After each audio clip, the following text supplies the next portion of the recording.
팔팔 대한민국 중소기업을 응원합니다. 안녕하세요. 웨스경연구소 정우일 소장입니다. 대표님, 혹시 대표님들께서도 아마 경조사 같은 경우 많이 부조를 하실 겁니다. 이 경조사비도 역시 비용 처리가 될 수 있다는 거 알고 계시나요? 오늘은 이 경조사비에 대해서 이야기해 보도록 하겠습니다. 잠시 후에 시작할게요. 대표님, 경조사비도 접대비 처리가 가능합니다. 특히 이 경조사비는 접대비 처리를 할 때 사실 가장 중요한 게 있지 않습니까? 접대비 처리할 때 일단 증빙이 있어야 되는데 이런 그 세무적인 증빙, 뭐 계산서나 영수증 없이 이 한 건당 20만 원까지 비용 처리가 가능합니다. 그러니까 예를 들면 이런 거죠. 대표님께서 경조를 하게 되면 솔직히 법인 통장에서 돈을 보내지는 않잖아요. 대표님께서 돈을 받아가지고 법인에서 돈을 꺼내가지고 현금으로 해서 봉투에 넣어서 뭐 넣어드리거나 뭐 그러지 않습니까? 자, 이런 경우에 적어도 뭐 이 경조서가 있었다라는 것들을 증빙할 수 있는 것들만 있다고 한다면 한 건당 20만 원까지는 뭐 영수증 같은 거 없이 비용 처리가 가능합니다. 그리고 이것도 하나 알아두시면 좋을 것 같아요. 우리가 이제 뭐 거래처 방문할 때, 뭐 전통시장 같은데, 특히 이제 뭐 그 현금 영수증이라든가, 뭐 이거 카드, 이게 안 되는 데들도 있지 않습니까? 그런 데 같은 경우는 3만 원 이하로, 하게 되면 간이 영수증 같은 경우도 이제 접대비 처리가 가능하다는 점도 알고 계셨으면 좋겠어요. 근데 대신에 법인의 접대비 한도는 우리가 알고 있어야겠죠. 대표님께서 중소기업의 이제 특법상 중소기업에 해당하시게 된다라고 한다면 일단 기본으로 연간 3,600만 원의 비용 처리를 할 수 있는 한도가 깔리게 됩니다.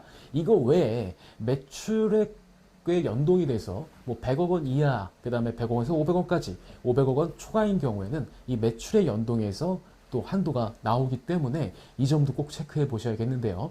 일반적으로 수익 금액이 60억인 한 67억 정도 되는 법인의 경우 접대비 한도가 약 5,600만 원 정도 나옵니다. 그러니까 우리 대표님들께서 뭐 접대비 난 쓸 일이 별로 없어 뭐 이렇게 생각하실 수도 있지만 대표님들께서 사회생활을 하시고 그 다음에 영업 때문에 여기저기 바쁘게 부조 다니시고 뭐 한다고 한다면 분명히 처리할 수 있는 게 있는데 그걸 못 하신 거다라고 볼 수가 있겠죠.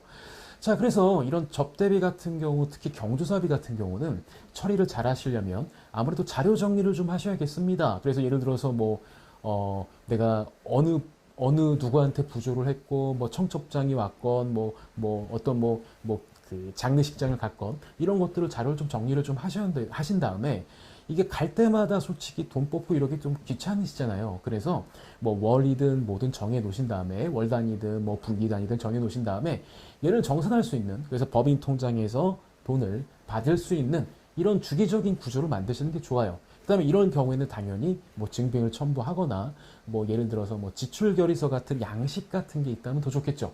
그리고 사실 얘가 부조가 우리 회사에서 회사를 위한 어떤 영업적인 관련한 거를 뭐 나만 하지는 않을 수 있지 않습니까? 뭐 회사에 관계된 영업이사라든가 아니면 뭐 이런 우리 회사 직원들이 영업 관련해서 부조를 한다고 한다면 이 역시도 같이 처리할 수 있다라고 한다면, 처리하는 시스템을 만든다고 한다면 훨씬 더 좋겠죠. 그래서 이런 것들이 이제 잘 우리가 현명하게 쓰시게 된다면 법인에서 난 비용 처리할 게 별로 없어 라고 하는 고민이 계신 분들도 충분히 어느 정도 비용 처리를 하실 수 있는 부분이 있기 때문에 특히 경조사비 관련해서는 꼭 이 점들 체크하셨으면 좋겠습니다. 근데 저는 기왕에 하시는 거라고 한다면 매월 정기적으로 이런 경조사나 이런 것들을 좀 할 수 있는, 법인에서 인출할 수 있는 이런 시스템을 만드시는 걸 더 추천을 드릴게요. 자, 그리고 이어서 좀 말씀을 드리겠습니다. 2022년 그리고 2021년 중소기업에서 가장 많이 이제 사용했던 우리 조세 특례 제도가 있습니다. 그 제도를 봤더니 창업 중소기업의 세감면, 중소기업 특별세액감면, 뭐 상생결제 지급금액에 대한 세액공제, 뭐 통합투자세액공제, 뭐 고용중대 세액공제 등등등등이 있는데 혹시 이런 내용들 이제 변경되는 내용들은 대표님께서 꼭 체크를 해보셔야 될 것 같아요. 예를 들어서 창업 중소기업 같은 경우에는 소재지별로, 그러니까 이게 소재지가 되게 중요한 게 수도권 과밀억제 권역이냐 수도권 과밀억제 권역이 아니냐에 따라서 진행 여부가 다릅니다. 수도권 과밀억제 권역은 뭐고 수도권 과밀억제 권역은 아닌 건 뭐야? 수도권이라고 해서 뭐 경기 서울이라고 해서 뭐 다 수도권 과밀억제 권역에 들어가는 건 아니고요. 예를 들어서 경기도 화성 같은 경우에는 과밀업적 권역이 아닙니다. 근데 바로 옆에 있는 수원은 과밀업적 권역이죠.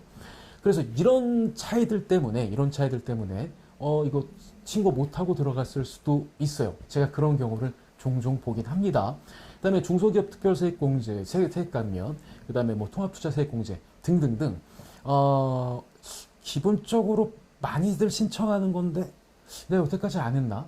아니면 올해는 내가 여기 해당될 수 있는 게 있지 않을까? 뭐 이렇게 해서 그 대표님들께서 난 지금까지 세금을 좀 제대로 냈었나? 제대로라고 하는 건 공제받을 수 있는 거 제대로 공제받았나? 뭐 이런 것들을 한번 점검을 해 보셔야 될 것 같고요. 그 다음에 만약에 놓친 특례 제도가 있다고 한다면 꼭 전문가와 상의하시고 보셔야 될 겁니다. 자, 창업 중소기업 세감면 같은 경우에는 아무래도 창업을 한 기업에 해당이 되는 거고, 그 다음에 사후관리도 있고, 그 다음에 이게 보통 세액공제 세액감면을 받게 되면 농특세를 내게 되는데 이 농특세도 적용이 안 되고, 그 다음에 이제 최저한세, 그러니까 7% 최저한세는 적용되고, 뭐 이런 것들이 있거든요. 그 다음에 뭐 예를 들어서 통합투자세액공제 같은 경우는 역시 이게 사후관리가 뭐 얘가 뭐 특별하게 뭐 그렇게 있다고 보기도 좀 어려워요. 그래서 뭐 소재지 여건이나 이런 것들 되게 중요하긴 합니다만, 만약에 우리가 예를 들어서 뭐 기업에 유무형 자산을 뭐 사업용으로 취득을 하거나 뭐 이랬다고 한다면 얘도 충분히 검토할 수 있는 거고, 그다음에 가장 많이들 이제 이슈가 되는 게 고용증대세액공제겠죠. 그래서 고용이 증가했다고 한다면은 이게 상시근로자가 증가했고 이게 월별로 또 계산을 해야 되는 건데 혹시 이게 제대로 되었는지, 그 다음에 이에 따른 이제 사회보험료세액공제도 고용증대세액공제는 받은 것 같은데 사회보험료세액공제는 안 넣었나? 이것도 한번 체크해 보실 필요가 있어요. 왜 그러냐면 우리가 이제 일을 진행하다 보면 이렇게 될 수 있습니다. 최저한세라는 개념이 있거든요. 이거 참 재미난 개념인데 아무리 세감면 세액공제를 적용한다 하더라도 최소한 중소기업은 7%의 세금을 내라. 이게 최저한세입니다. 그러니까 최저한세가 적용된다고 한다는 건 뭐냐면 공제나 감면이 충분히 많음에도 불구하고 7% 밑으로는 그 해년도에 적용하지 않고 이원이 되는 거거든요. 근데 실무적으로 진행하다 보면 이거 넣어도 뭐 최저한세인데 뭐 더 이상 넣지 말자 뭐 이런 경우가 생길 수도 있겠죠. 그런데 이게 당해 그 해년도에 처리하지 못한 세액공제 세액 감면은 2월이 되기 때문에 그 해년도에 아무래도 많이 쌓아두시는 게 중요할 수 있습니다. 그래서 이렇게 놓치는 부분이 있는지 없는지 이런 것들도 한번 생각해 보셔야 될 것 같아요. 그래서 다음 주부터는 제가 올해 그러니까 2023년부터 이런 바뀌는 내용들, 이 특례에 대해서 바뀌는 내용들은 하나하나 말씀을 드릴 거고요. 오늘은 전반적으로 이런 공제나 감면들을 많이 받았다. 근데 혹시 우리 회사가 놓친 게 있을까? 한번 점검해 보시는 것도 나쁘지 않겠다라고 말씀을 드리고 싶습니다. 저희 웰스겸연구소에서는 혹시나 법인세 때문에 고민이시거나 지나간 공제를 다시 그리워하시는 이런 대표님들을 위해 언제나 상담이 열려 있으니까 언제든지 전화 주셔서 저희 좋은 상담 받으셔서 우리 중소기업에 더욱더 도움이 될 수 있는 이런 역할로 활용하셨으면 좋겠습니다. 자, 이번 주는 여기까지입니다. 좋아요, 구독, 알림은 저희가 컨텐츠를 만드는데 많은 도움이 됩니다.